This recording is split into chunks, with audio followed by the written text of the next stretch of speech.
हरियाणा के लोग लोकसभा चुनाव से फारिग हो गए। यूं तो ये लोकसभा के चुनाव थे, लेकिन कईयों ने मतदान ऐसे किया मानो ये विधानसभा के चुनाव हो। वो शायद इसलिए कि विधानसभा चुनाव भी 4-5 महीने के बाद होने ही है, सो पहले से ही रिहर्सल कर लो, पहले से तैयारी पकड़ लो। चुनाव को लेकर जितने मुंह उतनी बातें सुनने को मिल रही हैं। भाजपा वाले पत्रकार भाजपा को जिता रहे हैं तो विपक्ष वाले विपक्ष की सरकार बनाए बैठे हैं। अलग अलग लोगों के अलग अलग तर्क सुनकर आनंद की अनुभूति होती है, ज्ञान की गंगा बहने सी लगती है। सियासी पार्टियों वाले पत्रकार कुछ कहे, लेकिन इतना तो तय लग रहा है कि हरियाणा लोकसभा चुनाव के नतीजे पिछली बार की तरह नहीं होंगे, अलग हटकर होंगे। जमीन पर माहौल बदला हुआ है, लोगों में करंट है। ये तय है कि इस दफा के चुनाव में कांग्रेस का प्रदर्शन पहले से बेहतर रहेगा। इस मुद्दे पर ज्यादा बात करना इसलिए उचित नहीं होगा क्योंकि 4 जून को मतगणना है। इस दिन पता चल जाएगा कि कौन क्या है। फिलहाल बात कुरुक्षेत्र लोकसभा क्षेत्र की करें तो कुरुक्षेत्र लोकसभा क्षेत्र में साक्षरता दर के विपरीत लगातार 3 चुनाव से मतदान प्रतिशत में कमी आती जा रही है। पिछले 15 साल में पूरे लोकसभा कुरुक्षेत्र क्षेत्र की साक्षरता दर 75% से ज्यादा है, लेकिन इस बार मतदान का प्रतिशत 67.1% रहा। साक्षरता और जागरूकता बढ़ने के बावजूद मतदान कम होना चिंतनीय है। कुल 17,94,300 मतदाताओं में से 12,02,401 ने ही अपने मत का प्रयोग किया। 5,91,899 मतदाता घर से निकले ही नहीं।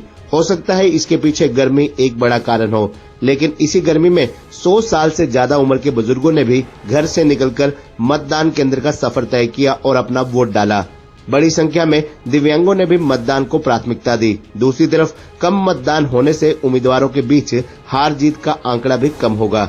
शुरुआत में भाजपा के प्रत्याशी नवीन जिंदल, इंडिया गठबंधन के उम्मीदवार डॉक्टर सुशील गुप्ता और इनेलो के अभय सिंह चौटाला के बीच त्रिकोणीय मुकाबला माना जा रहा था, लेकिन मतदान में इनेलो पिछड़ती नजर आ रही थी। इसका असर नवीन जिंदल और डॉक्टर सुशील गुप्ता के बीच हार जीत के अंतर पड़ना तय है। अगर पिछले 2 चुनावों से इस बार के मतदान की तुलना करें तो वर्ष 2019 के मुकाबले ये 7% और वर्ष 2014 के मुकाबले 8% कम रहा। लोकसभा क्षेत्र के सभी 9 हलकों में एक भी ऐसा नहीं जिसमें पिछले चुनाव की तुलना में मतदान प्रतिशत बढ़ा हो। कैथल जिले के पुंडरी हलके में सबसे कम मतदान हुआ, जबकि रादौर में सबसे ज्यादा। दूसरे नंबर पर लाडवा हलका रहा। पिछले चुनाव की तुलना में शाहबाद, पेहोवा और पुंडरी में इस बार 10% तक मतदान घटा है। ओवरऑल मतदान में भी पुंडरी सबसे नीचे रहा। कुरुक्षेत्र लोकसभा के लिए हुए मतदान में पुरुषों के मुकाबले में महिलाएं भी पीछे नहीं रही। यहाँ 67.65% पुरुषों ने मतदान किया तो लगभग बराबरी में 66.30% महिलाओं ने अपनी भागीदारी दर्ज कराई। पुंडरी, थानेसर, कलायत और पेहोवा में महिलाओं का प्रतिशत अपेक्षाकृत कम रहा, जबकि शाहबाद, लाडवा और रादौर में 70% से ज्यादा महिलाएं बूथों पर पहुंची। लाइनों में लगे ये वोटर इस बात का गवाह हैं कि पुरुषों के मुकाबले महिलाएं भी वोट करने में पीछे नहीं रही। अगर विधानसभा मतदान प्रतिशत की बात करें तो कलायत में 66.16%, कैथल में 66.47%, थानेसर में 62.91%, पुंडरी में 61.24% और पेहोवा में 62.91%, रादौर में 72.31%, रादौर में 72.31%, लाडवा में 71.69% और शाहबाद में 69.89% मतदान हुआ। बात अगर महिलाओं की करें तो महिलाओं ने भी बढ़ चढ़कर मतदान किया। अगर विधानसभा वाइज मतदान की बात करें तो रादौर सबसे पहले नंबर पर आता है, जहां कुल मतदान 1,52,425 हुआ। महिला मतदाता 96,810 में जहां रही, वहां उनमें से 69,198 महिलाओं ने मतदान किया, यानी 71.47 महिला मतदाताओं ने भी अपनी वोट डाली। अगर पुरुष मतदाताओं की बात करें तो रादौर में पुरुष वोटरों की संख्या 1,11,228 रही, जिनमें से 81,226 ने वोट डाली, यानी 73.2% पुरुषों ने वोट का प्रयोग किया। इसी प्रकार लाडवा में कुल मतदान 1,40,075 हुआ, जिनमें से अगर महिला मतदाताओं की बात करें तो महिला वोटरों की संख्या 94,260 है, जबकि वोट 66,915 महिलाओं ने किया, यानी 70.98% महिला ने वोट डाली। इसी प्रकार पुरुष मतदाताओं की संख्या 1,01,119 है, जबकि 73,160 पुरुषों ने वोट डाला, यानी 72.35%। इसी प्रकार शाहबाद में कुल वोट पड़े 1,19,686। अगर महिला मतदाताओं की बात करें तो शाहाबाद में महिला मतदाताओं की संख्या 81,649 है, जिनमें से 25 मई को 56,455 यानी 69.14% महिलाओं ने वोट डाला। वहीं पुरुषों की संख्या 89,660 वोटरों की संख्या है, जिनमें से 63,230 पुरुष मतदाताओं ने वोट डाला यानी 70.56 पुरुषों ने वोट किया।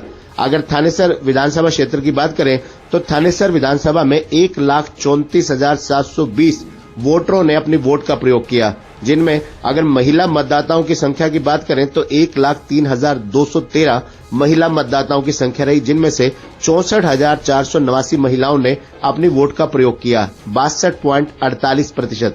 और पुरुषों की बात करें तो 1,10,917 पुरुषों वोट संख्या रही, जिनमें से 70,230 पुरुषों ने वोट किया यानी 63.31%। अगर पेहोवा के मतदाताओं की बात करें तो पेहोवा में इस बार 25 मई को 1,17,147 वोटरों ने वोट का प्रयोग किया। अगर महिला मतदाताओं की बात करें पेहोवा हल्के में तो 89,552 महिला मतदाताएं थी, जिनमें से 56,038 महिलाओं ने अपने वोट का प्रयोग किया यानी 62.57%।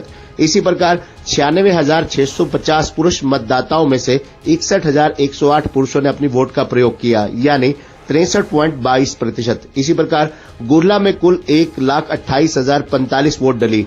अगर महिला मतदाताओं की यहां बात करें तो 91,889 महिला मतदाताओं में से 61,636 यानी 67.7 महिलाओं ने अपनी वोट का प्रयोग किया, जबकि कुल पुरुष मतदाताओं जिनकी संख्या 1,07,129 थी, उनमें से 66,402 पुरुष मतदाताओं ने वोट किया यानी 65.92%। इसी प्रकार कलायत में 1,41,974 वोट पड़ी, जिनमें 1,765 महिलाओं में से 65,381 महिलाओं ने वोट का प्रयोग किया यानी 64.88%।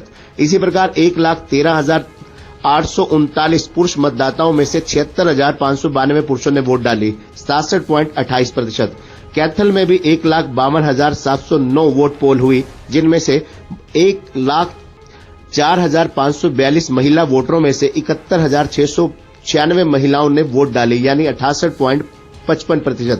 इसी प्रकार 1,15,412 पुरुष मतदाताओं में से 81,013 पुरुषों ने अपनी वोट का प्रयोग किया यानी 70.19%। पुंडरी में भी 1,17,620 वोटिंग हुई, जिनमें से 90,742 महिला मतदाताओं में से 54,049 महिलाओं ने अपनी वोट डाली यानी 59.56%। इसी प्रकार 1,01,314 पुरुषों में से 63,571 पुरुषों ने अपनी वोट का प्रयोग किया यानी 62.74%। इसी प्रकार कुरुक्षेत्र लोकसभा सीट पर कम मतदान से हार जीत का आंकड़ा काफी कम दिखाई देगा और मुकाबला अब आमने सामने का नजर आ रहा है।